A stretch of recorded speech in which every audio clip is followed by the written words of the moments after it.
This time, I will call the State Board of Transportation to order. We are very proud to have everyone here with us this morning, and at this time, if you will rise for our invocation, which will be led by Micah. Let's bow our heads. Father God, we come to you with gracious hearts, thankful hearts. Let us seek your wisdom and guidance as we seek to do the business of our state. We would also ask that you would bless our leaders with wisdom and guidance. Father God, we thank you for this board, and we thank you for the employees, the staff, and everybody that makes our Georgia Transportation Department a success. Father God, lead our discussions and make our words pleasing unto you.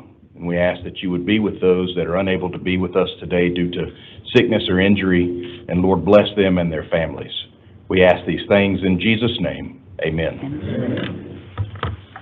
I pledge allegiance to the flag of the United States of America, and to the republic for which it stands, one nation under God, indivisible, with liberty and justice for all.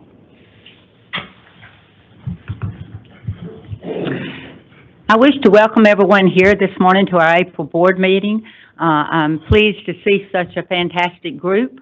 I also want to take this opportunity to recognize our two members of the board, and this is their first meeting with us. We have Doug Stoner. Doug, thank you. We're glad that you're here and part of our board, and Joe Stein. Appreciate you being here. So we welcome both of you, and if you'll give them a warm welcome to the board.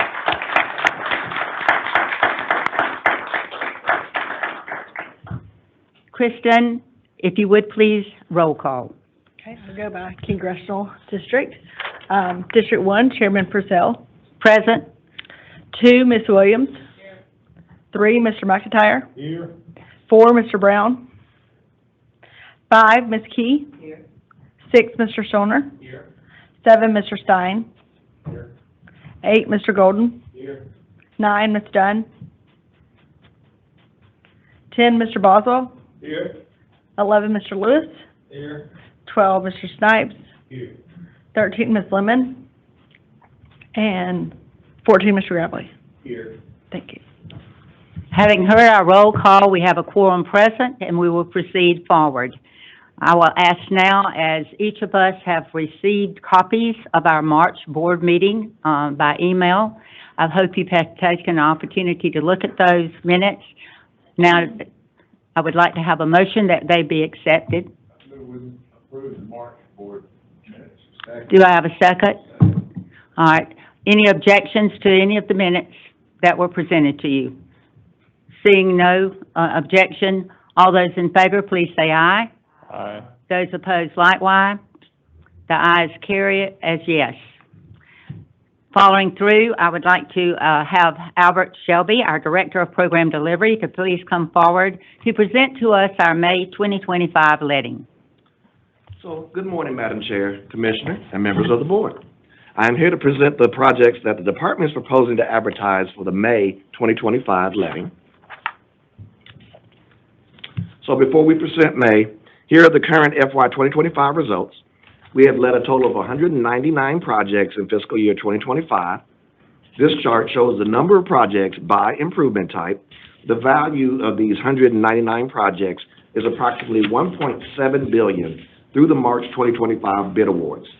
Of the 199 projects, 190 are GDOT let with an approximate value of $1.5 billion, and 9 local lets with an approximate value of $273 million. This chart shows the dollar amount distribution by improvement type, with bridge, roadway, and maintenance projects making up the bulk of these types. Here are the results of the March 2025 letting. Of the 14 GDOT let contracts that were presented to the board, 13 were awarded and 1 was deferred. Now I'm going to discuss the projects in the May 2025 letting. We had a total of 15 projects. 13 are GDOT let and 2 are local let. The next 2 slides list these 15 projects by congressional district.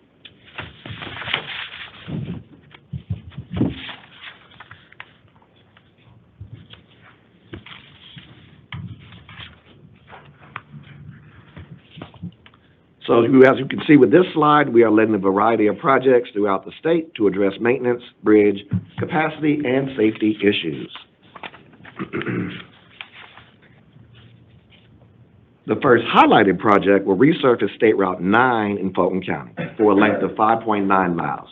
This segment of State Route 9 travels along 14th Street downtown and starts at Northside Drive and goes to Spring Street. It turns up north on Spring Street and continues on to Peachtree Street and actually ends at Paces Ferry Road.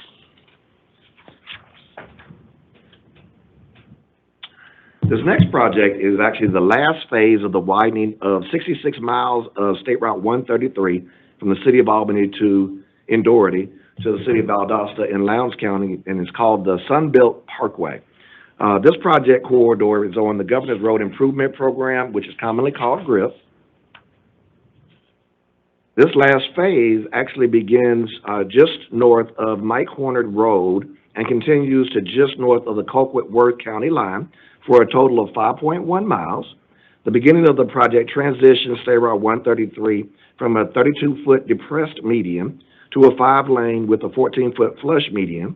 As State Route 133 approaches the city of Doe Run, the 5-lane section will transition to a one-way pair consisting of 2 lanes in each direction, beginning at Broad Avenue just south of Fane Street and transitioning back to 5 lanes with a 14-foot flush median at the realigned State Route 270 just north of Tickner Road.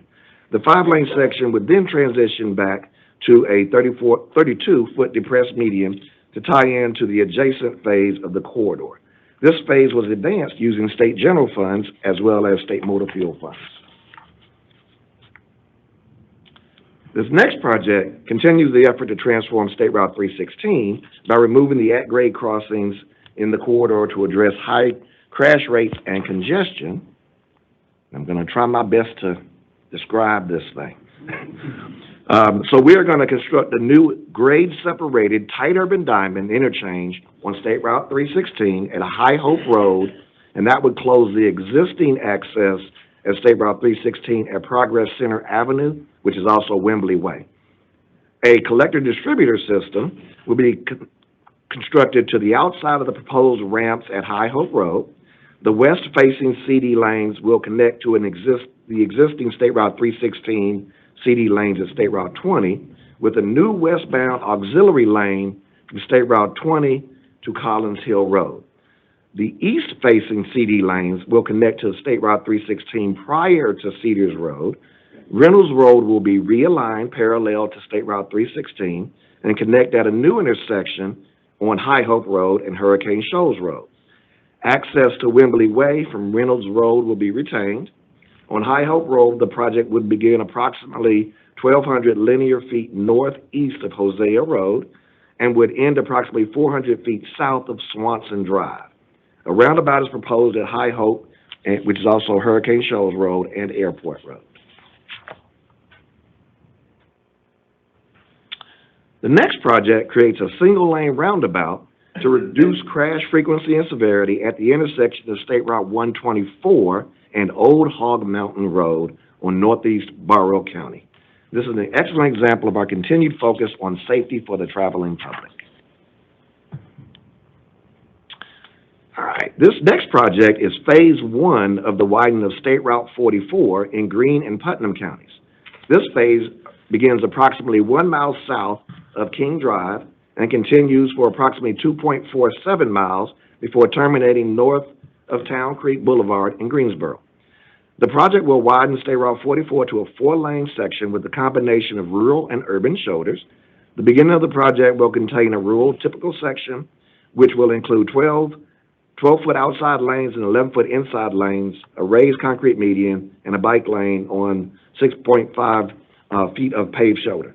The urban section will begin at Meadow Crest Road and consist of 2 11-foot lanes in each direction, a 16-foot raised median, sidewalk, and 4-foot bike lanes. Those bike lanes terminate just before the eastbound I-20 interchange ramps.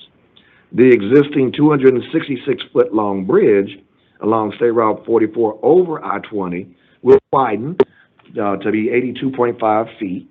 A new signal will be installed at Meadow Crest Road intersection. Phase 1, 2 more to go. This project that we're showing now will replace the existing bridge on County Road 223, which is Portal Highway, over 15-Mile Creek in Candler County. The new bridge will be constructed on existing alignment while traffic will be detoured to an off-site detour. The existing bridge was constructed in 1971, 54 years ago. Good year. Here's a ground view of that bridge to be replaced. This last highlighted project replaces the existing bridge on County Road 146, which is Sligo Road, over I-24 in Dade County. The existing bridge was constructed in 1966, 59 years ago. And here's a ground view of that bridge to be replaced. The next slide will show 2 design-build projects, which are in the May 2025 letting. They were previously presented to the board for advanced advertisement. Here are those 2 projects, both of them on 316, as part of the design-build bundle. So we have 15 projects proposed for the May 2025 letting. 13 are GDOT let and 2 are local let. This chart shows the distribution by improvement type.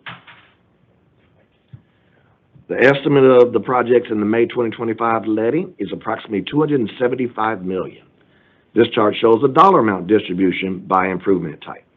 I now ask for your consideration for approval of the proposed projects presented in the May 2025 letting. Do we have any questions? We now have before us, I need a motion that we accept this presentation of the projects for our May 2025 letting. Do I have a motion? Do I have a second? Any other comments? All those in favor, please say aye. Those opposed, nay. The ayes carry. Project can move forward. Thank you. Now we have a presentation by Matt Markham. He is our Deputy Director of Planning coming forward, and he will give us the revisions to our construction work program. Good morning. Thank you, Madam Chair. Commissioner and members of the board, I'm pleased to come before you this morning with proposed revisions to the construction work program. I have 2 sets of revisions coming before you today. The first set here that you see on your screen, they're coming to you for the first time for review, and it'll come back before you next month for recommended action. There are 6 projects you can see on here. The recommended deletions from the program, all bridge replacements. The second set of revisions that I'm bringing to you, I came to you last month with these for the first time, and they're coming back before you today for proposed action. There are also 6 projects on this list, all recommended deletions, also all bridge projects. Madam Chair, I'd be happy to take any questions. Otherwise, I'd ask for your favorable consideration. Board Member Kathy Williams has a question. The reason for the deletions? So there could be multiple reasons. Overall, these are projects that were programmed by the bridge office, and so through additional review of their program, updated criteria, these projects could be seen as not needing replacement at this time. In some situations with local bridges, there were additional solutions that were put in place so they didn't need a full bridge replacement or a change in priority. If you wouldn't mind, Matt, on the Albany Bridge, if you would just let me know a little more information on why that was deleted. I'm trying to place exactly where the bridge is, but they showed me several, and I want to make sure it wasn't one of the ones that they were particularly concerned about. Certainly. Thank you. Be happy to. Any other questions or comments? Then I place before you, yes, Joe. Yes, Madam Chair, and Matt, could, on the State Road 53 at Thompson Creek, do you have any more information on that particular one for the deletion? So for that particular one, I'm not sure if Don from the bridge office is here. Madam Chair. Commissioner? Let me help Matt out. These are recommendations from our bridge office based on their review and conditions, and they may have projects to rehabilitate bridges rather than replace them, so we can get you both of your questions answered. But Matt's not our bridge engineer, so we need to have our bridge folks provide that information to you, but glad to do so. Any additional comments or questions in regards to the report? Then I will ask for a motion to approve the revisions to the construction work program. Have a second? I have a second. Any additional questions? Then I'll call for the vote. All those in favor of the project going forward, please say aye. Those opposed, nay. The ayes carry it. Thank you, Matt. Thank you. Markham. Yes, to Jeff Lewis. A quick question, after we just had this vote to delete this from the program, if for some reason we had not elected to delete this from the program, what would the status be of that report? Commissioner? So the bridge projects would just remain on the list, and we would put them out in, maybe year 2050, and just not work on them until their needs arise. These are all needs-based, and so it's basically cleaning up the books, if you will, so that we're not gonna just keep them on the books and, move them in at some point. It's more of a bookkeeping issue than a engineering issue. Each of the bridges, though, are inspected every 2 years, so we'll keep an eye on them, and if there's some degradation, usually they're being addressed by bridge maintenance that preserves the life, so we don't have to replace them. Yes, I Board have a Member. question, follow up with that. So, I understand the cleanup, but how did they get on there the first time? Someone obviously thought they needed it, now someone thinks they don't? Generally, yes, is the answer to that. The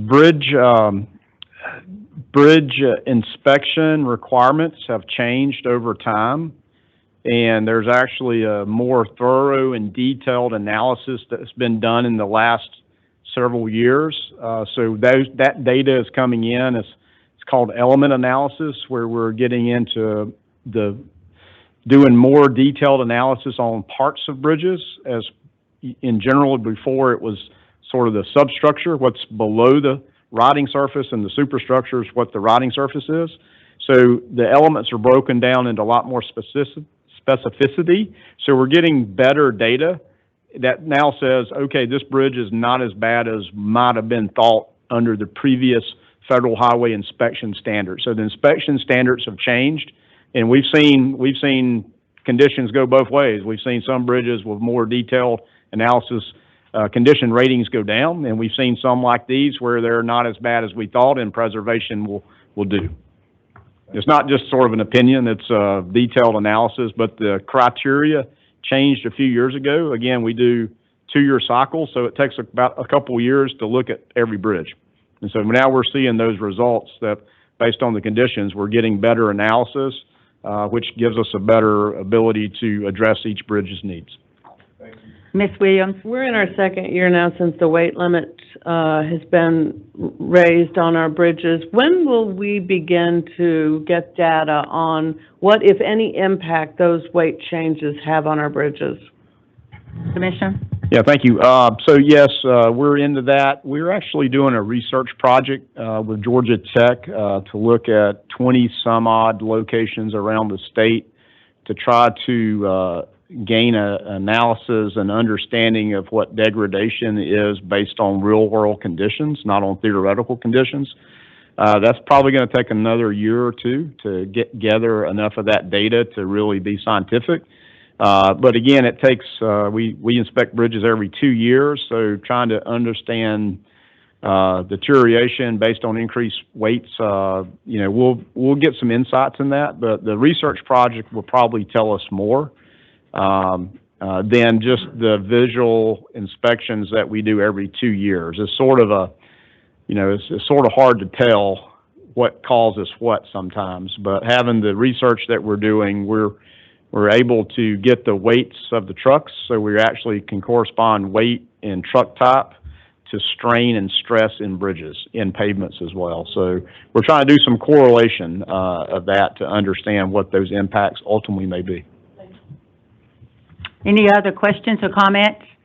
This has been great discussion, and this is what this board is all about. And I want to thank you for asking those questions and making things clearer to each and every one of us, as well as those in our audience. So thank you for that discussion. Now, as we move forward, Commissioner, we're ready to get a wonderful report from you.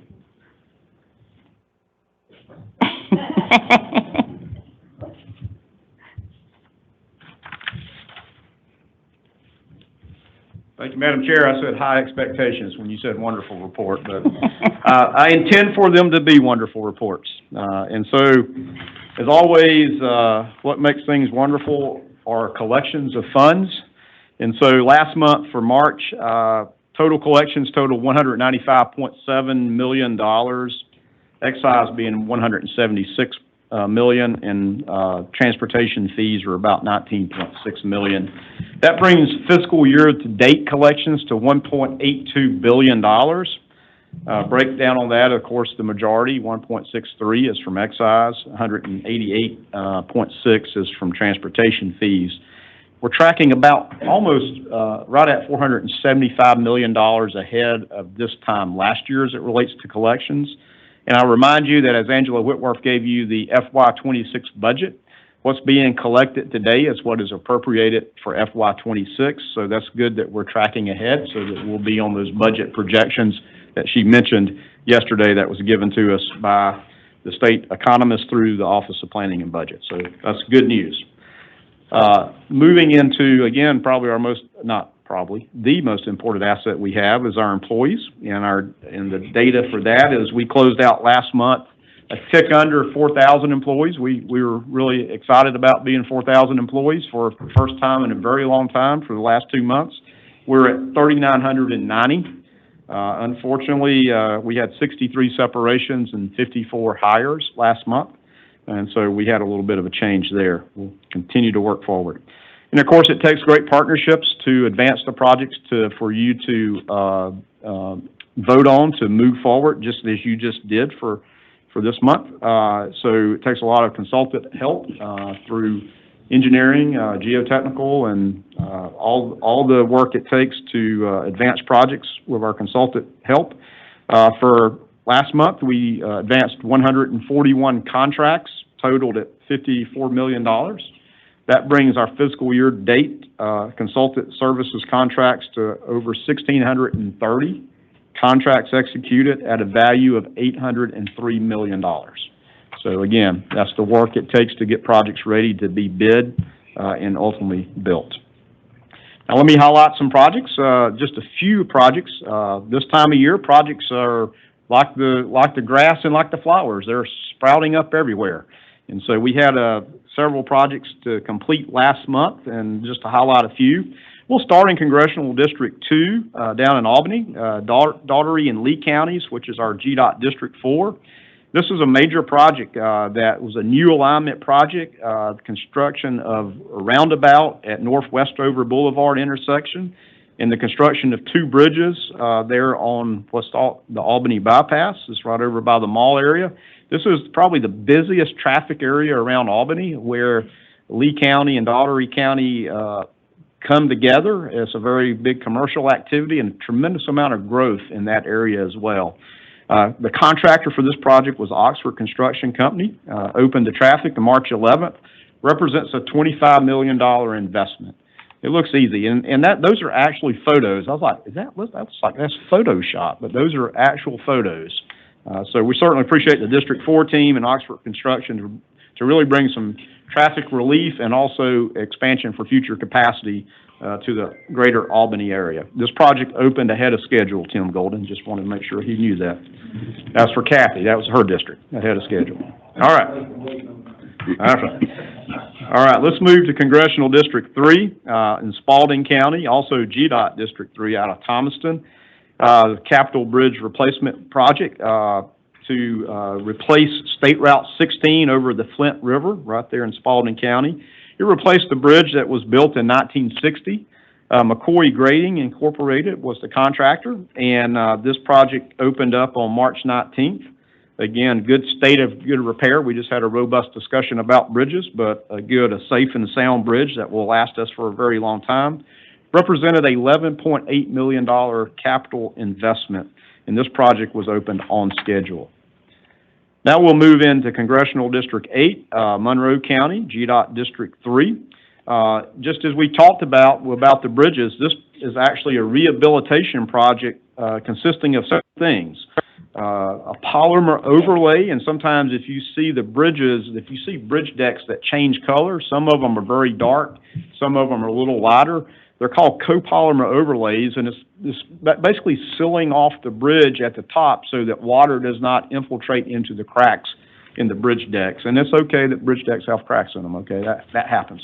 Also, there's repair of what's called edge beams, the supports that are sort of under the deck that helps that deck to be strong, and replacing the joints. Very much like sealing the caulking around your house. You want to seal out water and elements. So these projects were on I-75 over Klopfer Road and Rumble Road in Monroe County. Comanche Construction of Georgia was the contractor. Represents a $2.6 million capital maintenance preservation investment. Now we'll move up to Congressional District 10, or maybe a little bit over, in Jasper County, which is GDOT District 2. This is another capital bridge replacement project to replace the bridges and approaches on Old Agatville Road. I'm going to say that wrong. Agatville Road over Cedar Creek in Jasper County. Jamie, you can correct me later if I said that wrong. Williams Contracting Company is the contractor for this project, and it represents a $2 million investment, again, to replace a county road bridge to bring them up to standard. So very glad to have that. Project was on schedule as well. I'm sorry, I forgot to mention that Congressional District 3's project was on schedule as well. So, all right. Now, let me move into a few updates regarding staff. We have a question, Commissioner. Oh, I'm sorry. Yes, sir. Okay. I Gerald? wanted to catch you, Commissioner, before you got the next thing, but when you, at one of your first slides, you showed that roundabout, which looked great. Beautiful roundabout, but I have a curious question. I see what looks like pedestrian walks in there, and this, maybe that's common in roundabouts, but I'm just noticing it. Is that feasible, pedestrian walks in such a roundabout? It is. And we design for the pedestrian safety and make sure that there's a pedestrian accommodations in this area. And it's probably hard to see, on the one side, there's a lot of commercial retail. So there are opportunities for pedestrians. But yes, we do, and we build in pedestrian accommodations in the roundabouts. Thank you. Mhm. Now, in a multi-lane roundabout, you may want to move fast. Okay. All right. Thanks for that. All righty, let me move into a few honors and recognition. Certainly like to acknowledge this fellow on the screen, David Norwood, and sorry to say that we're going to be losing a valuable employee and a good friend to retirement. David, of course, is the executive assistant to the chief engineer, so he's going to be retiring at the end of this month. He's worked with us for well over 30 years and has a wealth of knowledge and experience and all things program delivery, and he puts up with me on a daily basis to walk down the hall, and I'm asking David, what the heck's going on here? And he is, I think Meg said it best, he always digs in, gets the details, never fails to speak his mind, and offers his ideas in a very polite way, I might add. And he always has a sense of humor that makes him a joy to work with, and through all circumstances, and plus putting up with me on a daily basis, asking him, David, what the heck's going on with this?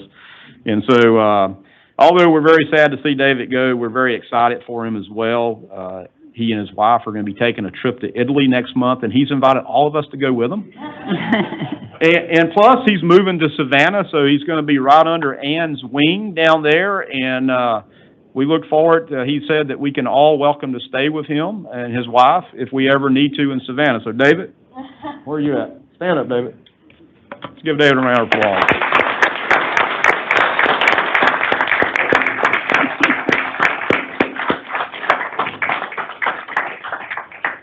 All righty. We're packing our bags. Just wanted to highlight this. This is sort of special, and you've probably seen these markers as you've been around the state. But earlier this month, our state facilities manager, Jim Clute, appeared and spoke on behalf of the department at the dedication ceremony of a gold star marker, which is placed at the Georgia Visitor Information Center in Columbus. A gold star marker is the monument that honors families who've lost loved ones while serving in the U.S. Armed Forces. They're also the Blue Star markers, which honors all men and women that serve in the U.S. Armed Forces. These dedication ceremonies are sponsored by our friends at the Garden Clubs of Georgia across the state. And over the years, Jim's done a great job and a really admirable job in representing the department at numerous of these markers, dedication ceremonies at welcome centers and rest areas. That's where you see these across the state. And I tell you, Jim is really an excellent choice to represent us because he is very tied to the Gold Star and Blue Star initiatives. His father, in fact, bravely fought in World War II, participating in the Battle of the Bulge, and was one of the first soldiers in the command to help liberate Auschwitz. Also, his brother served two tours in Vietnam before retiring from the Air Force. So Jim is very connected to the military. Jim's here with us today, and I asked Jim if you stand up. We'd like to recognize you for your work that you do.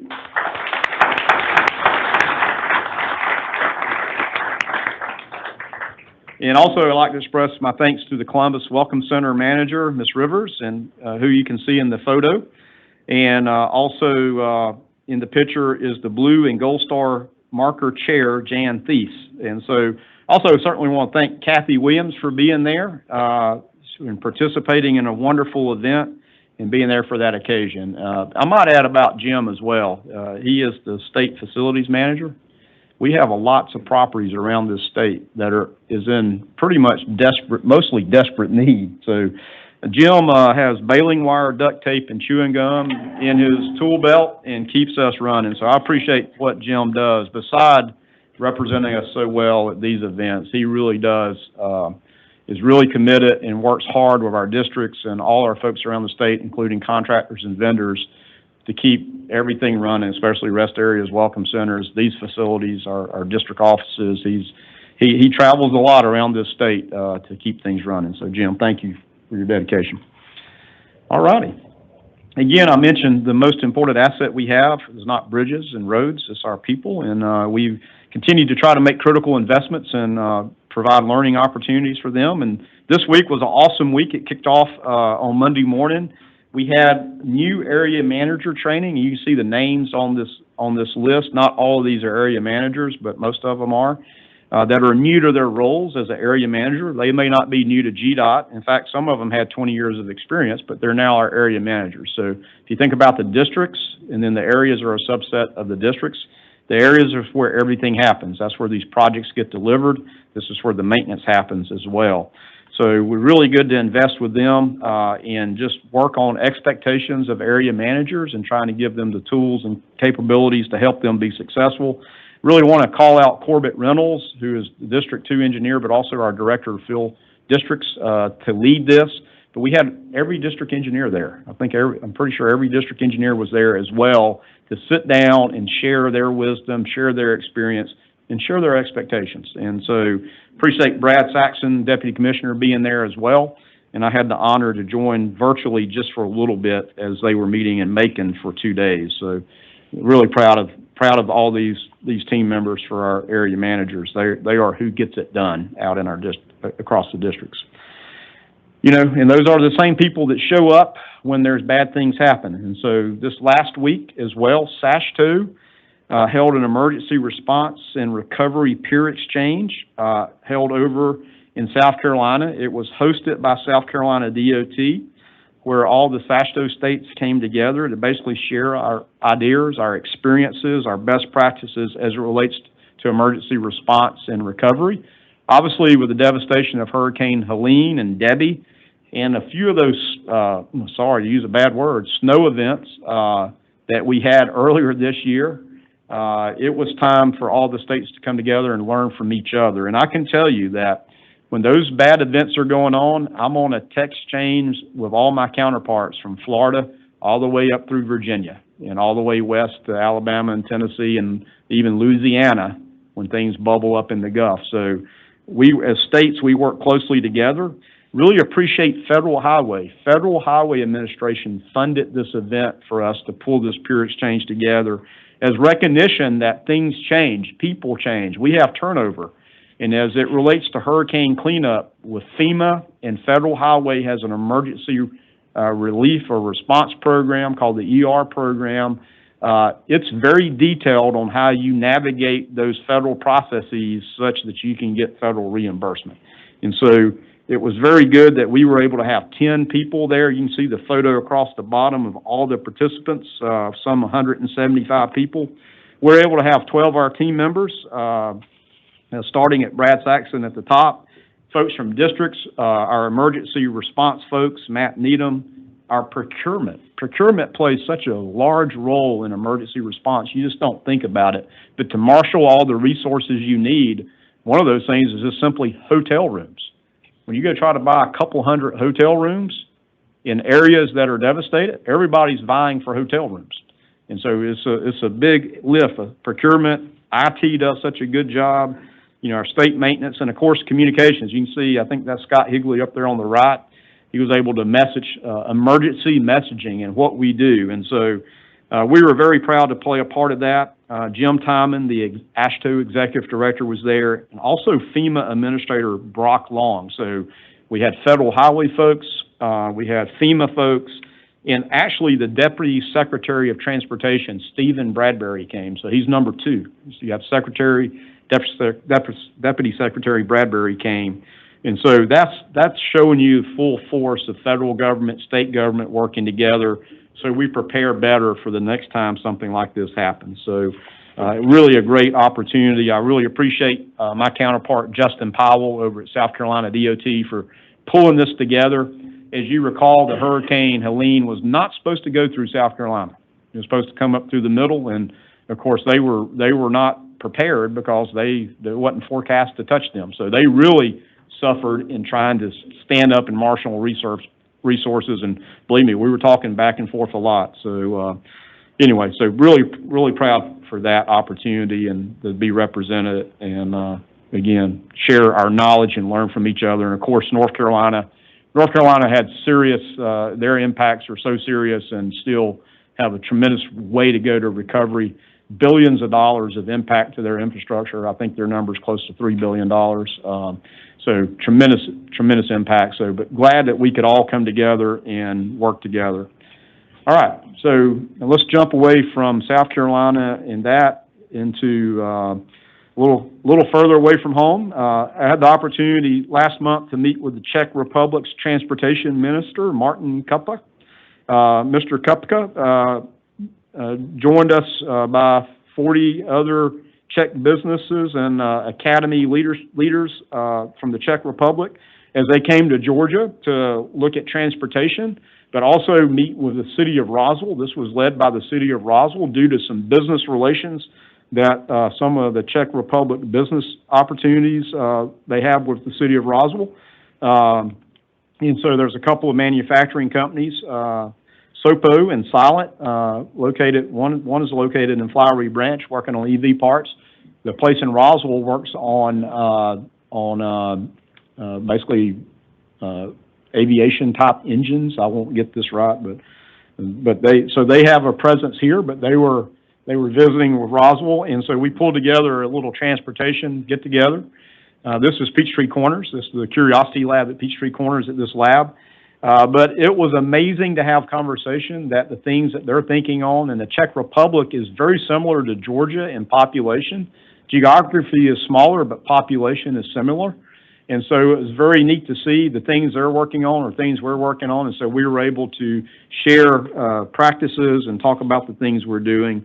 Just a really wonderful opportunity. I really appreciate the city of Roswell and the mayor for his leadership, for pulling this together and to invite GDOT to be a part of it. So very nice event. Okay, we're on all kind of lists. Some lists you want to be on, some lists you don't. So this is a good news, bad news story. It reminds me of my report card when I was in high school. Good news and bad news.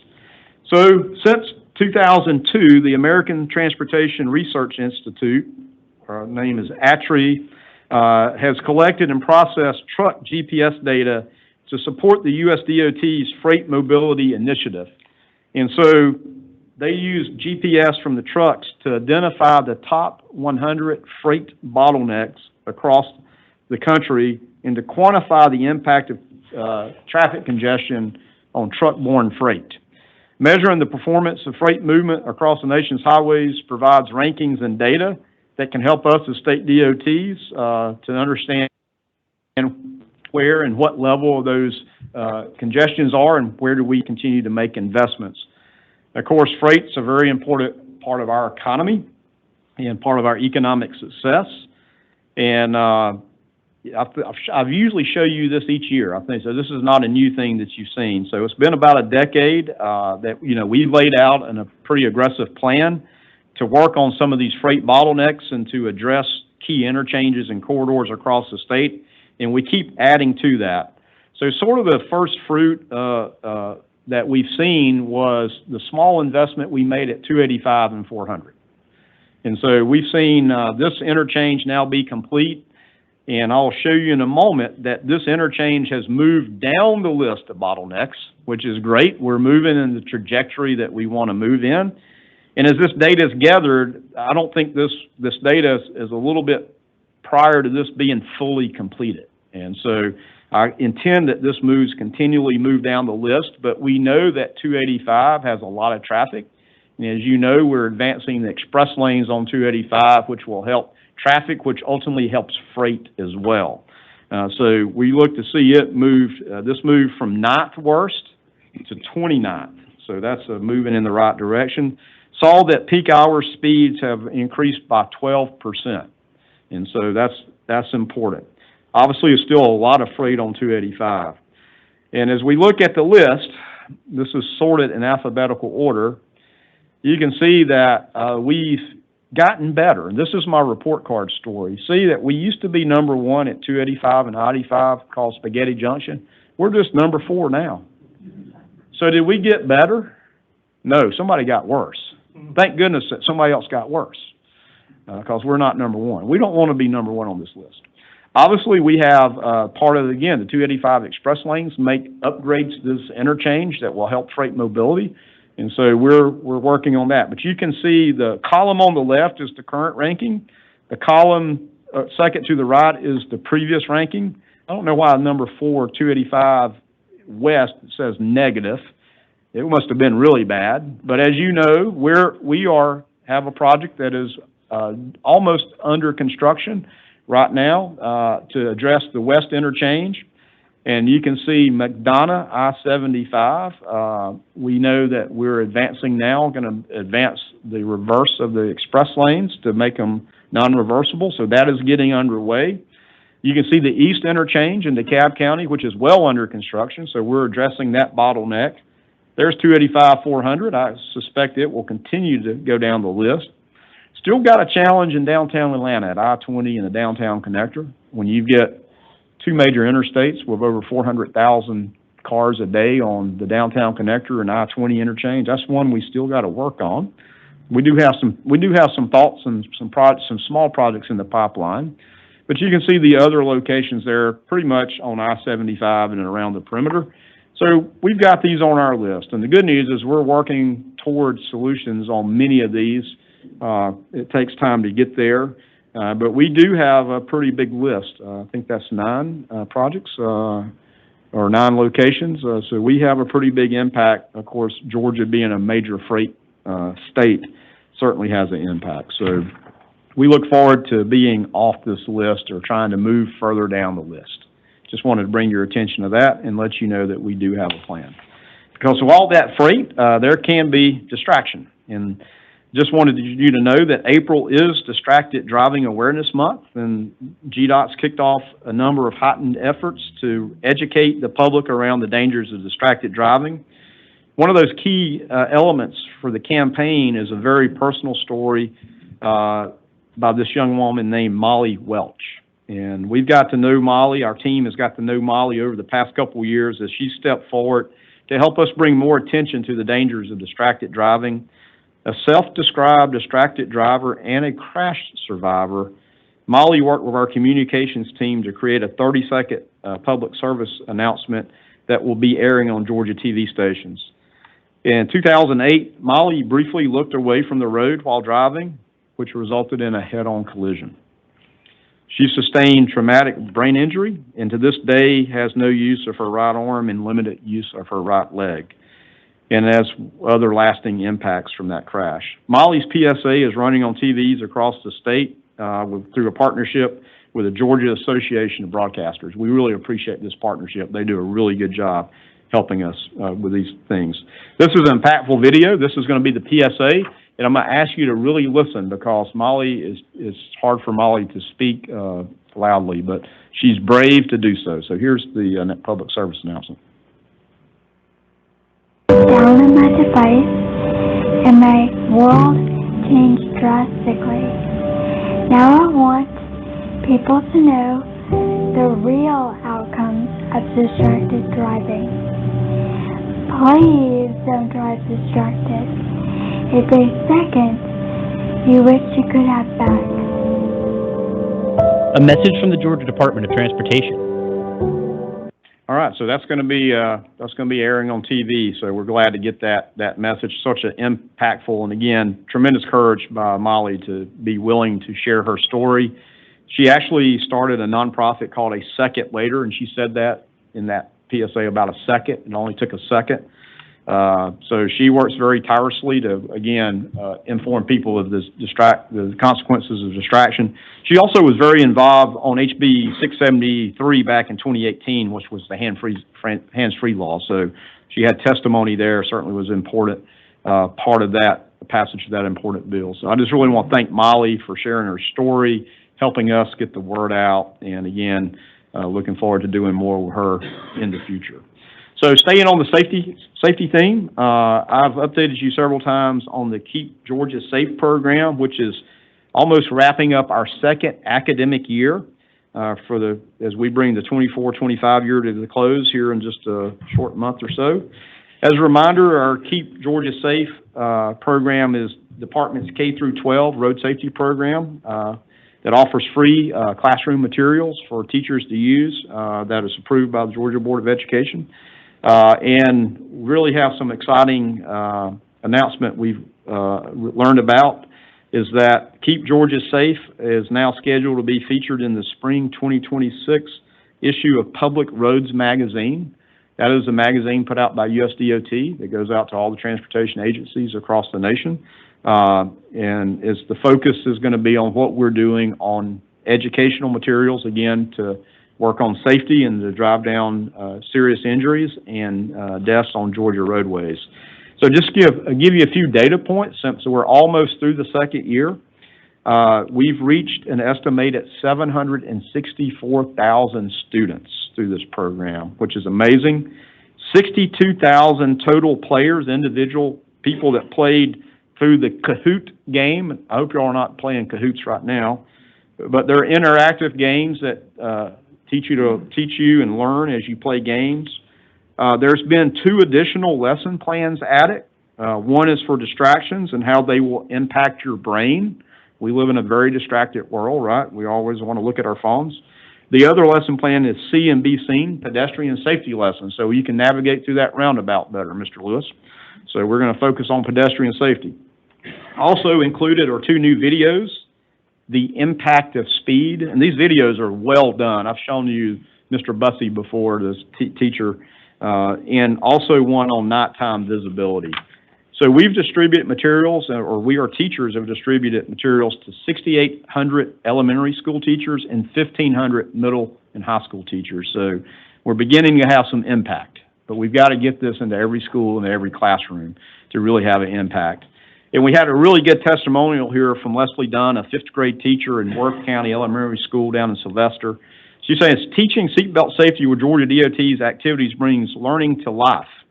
Seeing students engage with real-world lessons that spark curiosity and show how making smart choices can save lives is exciting. Learning has never been so fun or so impactful. So again, it's really neat to see how we're making impact and how this partnership with We Are Teachers are making impact. Again, our communications team, our safety team has taught the many other state DOTs who were trying to replicate this. And again, I think we'll get a lot of traction with the Public Roads article that's coming up. When we get that in, we'll try to share that with you either digitally or hard copy when that issue of Public Roads comes out. So staying on a safety theme, and you might wonder about why I'm dressed this way today. But National Work Zone Safety Awareness Week is next week. And so April 21st through 25th. And as we do every year, GDOT's going to join in with the National Highway Traffic Safety Administration and other state DOTs across the nation and other safety organizations to raise awareness about work zone safety. This year's theme is Respect the Zone so we can all get home. We should say that together. Respect the zone so we can all get home. And that's exactly what we want to do is our first responders, our heroes, our highway maintenance operators, our contractors, tow truck drivers, champ operators, everybody. We really just want to make sure that everybody gets home. So we're going to do a lot of safety messaging next week, getting the word out. Here's our calendar of events. So if you want to participate with this, especially next Wednesday is the Go Orange Day, we certainly want to do that. Those are things that we're doing. In addition, we're releasing our next podcast, Ahead of the Curve, featuring a conversation with our state safety manager, Sharon Morales, and safety program manager, Dave Adams, and all the things safety that they're working on for the department and everything that they see with their focus on safety. And certainly appreciate those two folks for doing the podcast. So download your podcast, but not in a distracted kind of way. All right, so we look forward to that. The last thing we would like to acknowledge here relating to work zone safety is since 1973, where we began keeping records, we've had more than 60 DOT employees and contractors that died in work zone related incidents.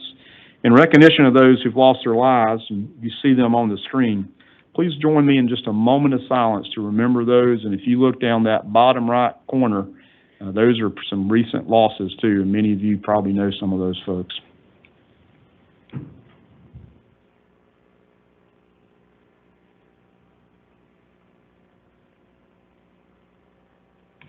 Thank you very much for that. Let me move into the last bit of news I have today, and it revolves another personnel matter. And again, as we highlighted the great work of David, it's a little bit bittersweet again for me to announce that Brad Saxon, our deputy commissioner, has given me his retirement notice, of which I tore up and threw away.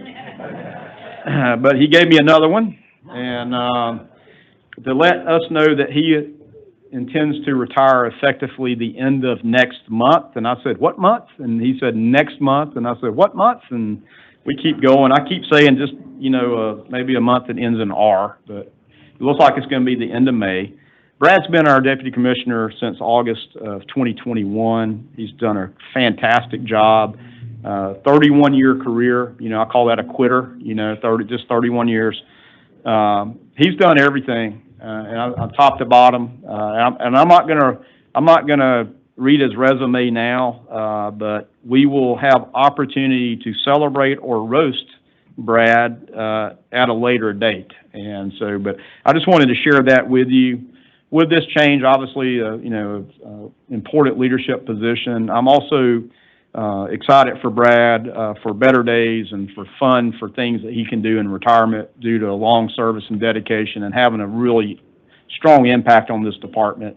And again, we'll save that celebration and comments for another day. But in doing so, it's very important that we keep continuity of operations moving forward.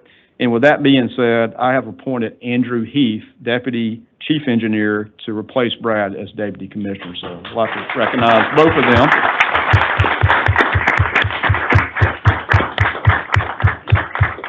The one thing I failed to do was put Andrew's cell number on the screen, but we'll make sure you all have that.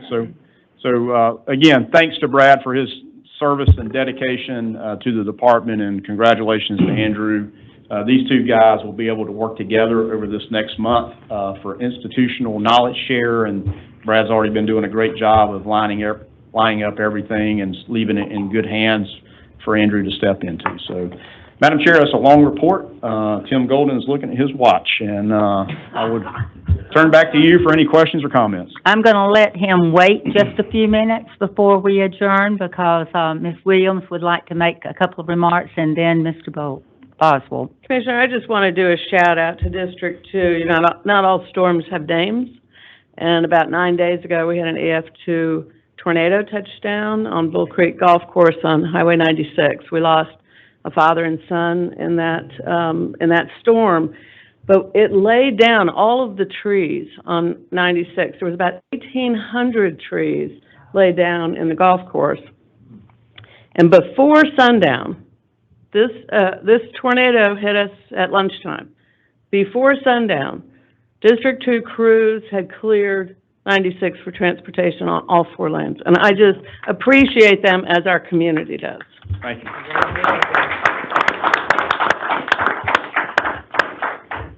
Mr. Boswell? Thank you. I just want to make a statement about David Norwood and how much he and Brad Saxon will be missed.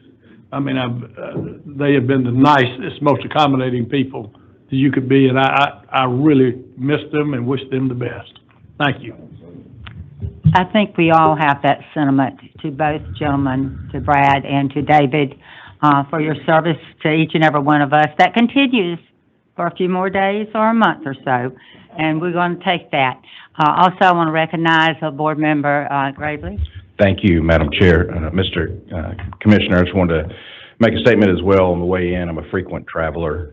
It's my way into the office on I-20. As you know, it can get packed. But this morning, I did notice the mobile billboards that were strategically placed, letting everyone know on Monday, 4/21, that there would be some delays. I just want to say thank you to you and our crews for getting those out there with enough lead time to let everybody prepare and to plan for alternate routes. It was very much appreciated, and it was very much noticed, so thank you so much. Sir, thank you. Any other comments? I would like to say, yes. Thank you, Doug Madam Stoner, Chair. our board member. Actually, a question and a statement. One question, and maybe I misunderstood. You were making a comment as related to the I-75 corridor down near McDonough, and I'm trying to remember what you said, referring to taking reversible, making them non-reversible. That's right. So, maybe I'm not up to speed on that. What exactly is that? So we're just at the very beginning of that. Right. Some of the budgeted money that was additional state general fund money in our budget from last year is Right. going to go to start the design work Okay. necessary to make the express lanes bidirectional instead of reversible on that corridor. And I remind the board too on I-75 as it relates to that corridor to Macon, as we have the commercial vehicle lanes Correct. project still in our hopper, and we're still working on right now going through the environmental process. So I-75 is a critical freight corridor, and we certainly know that it needs work. Thank you, Commissioner. That and a statement I was going to have to say was related to your you're talking about the educational safety, safety belts, seatbelt safety issues, and I've been involved with a SS4A study, Safe Streets for All study down in Albany, and just to relate to this issue, why it's so important, we discovered that 30% of the serious injuries or deaths that have occurred based on our study there was due to people not wearing their seatbelt. 30%. And I can tell you, we've been doing these studies around the state with different communities, and that number really stood out. And so obviously, the recommendation we made down there in Albany is to really up their education. But I can tell you from my own experience is having children understanding this, where they shame their parents into making sure they wear their seatbelt and everything. So I appreciate what y'all are doing there, because obviously it has real world consequences. That's right. Thank you. Thanks. Thanks for that education part there. That makes a difference. Commissioner, thank you so very much, and it was a great report, a lot of response, a lot of good information and update material that we will be carrying home, that has already been presented to us today and to those in attendance with us today. So thank you for a fantastic report. I can use other good adjectives if you would like for me to let you know how important this report is to us. Now, I want to go forward with our board action. We'll hear from our committee chair, which will come forward and with our finance committee. And if you will. Thank you, Madam. Thank you. The Finance Committee convened on April 16th, 2025 at 3:30 p.m. Board members present included Chairman Dennis McIntyre, Jamie Boswell, Jeff Lewis, Stacy Key, Doug Stoner, Joe Stein, Ann Purcell, Kathy Williams, Tim Golden, Dan Snipes, and Micah Gravely. First order of business, Angela Whitworth, our treasurer, presented the final version of the fiscal year 2026 budget.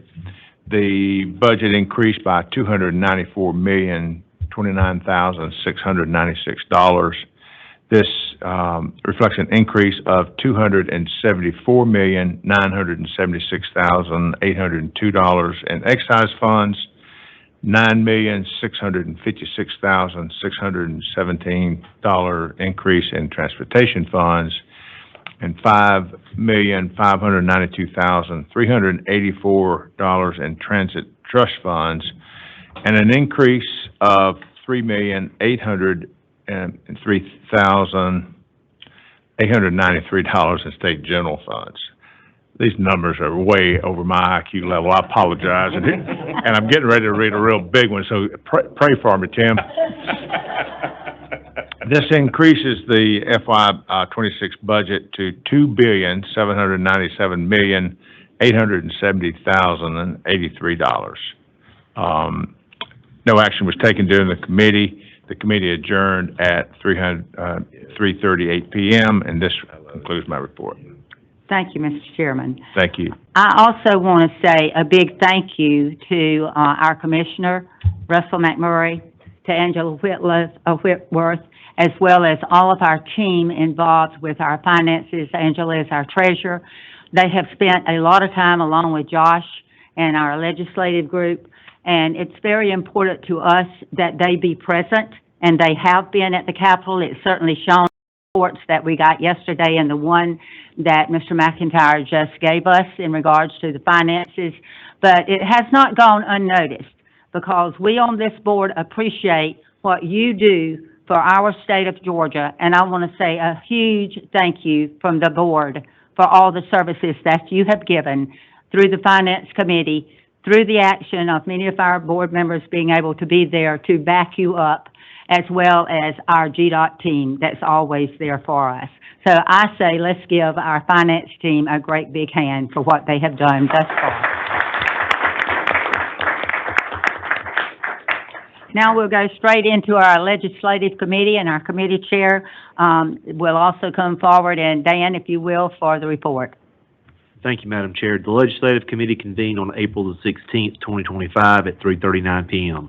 Board members present included myself, Mr. McIntyre, Mr. Boswell, Mr. Gravely, Mr. Golden, Mr. Lewis, Ms. Purcell, Ms. Williams, Ms. Key, Mr. Stoner, and Mr. Stein. Our first order of business was that Josh Waller, the Director of Policy and Government Affairs, provided a legislative update summarizing the conclusion of the legislative session and highlighting key legislation sent to the governor, including House Bill 575, which is the department's annual statutory update. The governor has until May 14th to review legislation and decide which bills he will sign, veto, or allow to become law without a signature. Abby Handel, the department's Policy and Government Affairs Specialist, provided an update on road dedications adopted by the General Assembly, including the dedication of the interchange of Interstate 75 and U.S. Highway 280 in Cordele as the Honorable Johnny Floyd interchange. No action was taken under this committee, and the committee adjourned at 3:57 p.m. This concludes my report. Thank you so very much for that report. And again, I want to take an opportunity here to thank again our legislative team, Josh Waller with Abby, and also I want us all to be aware that this is just not a team that acts for us on the state level, but on the federal level as well.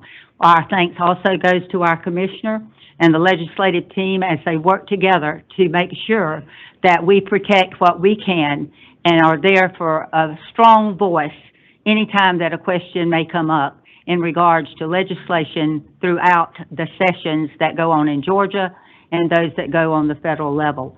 So a great big thank you for each of you, and I would like for us to give them a hand because of the work they continue to do.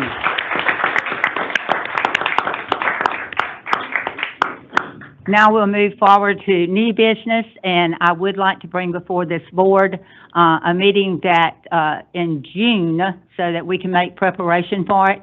But as you know, Juneteenth falls through the week that our board would regularly meet, and we have usually moved it to the week before. But what we want to do is have a one-day meeting in June, and that would be before Juneteenth, which will be Wednesday, June the 18th. And it will be a one-day for this meeting if you approve it this morning. We will have our committee meetings to meet in the morning. In the afternoon, around 1 o'clock-ish, we will hold our board meeting. So I wanted you to be able to think on that and make plans if we adopt that this morning. Any questions? Seeing none, yes? I would like to go ahead and make a motion that we make that change to our calendar, taking advantage of our waiver for June, and move our committee meetings and our board meeting to June 18th to accommodate the conflicts many board members have with the week before. Okay, we have a motion. Do I have a second? I have a second. Any questions or concerns? Seeing none, all those in favor say aye. Aye. Those opposed, nay.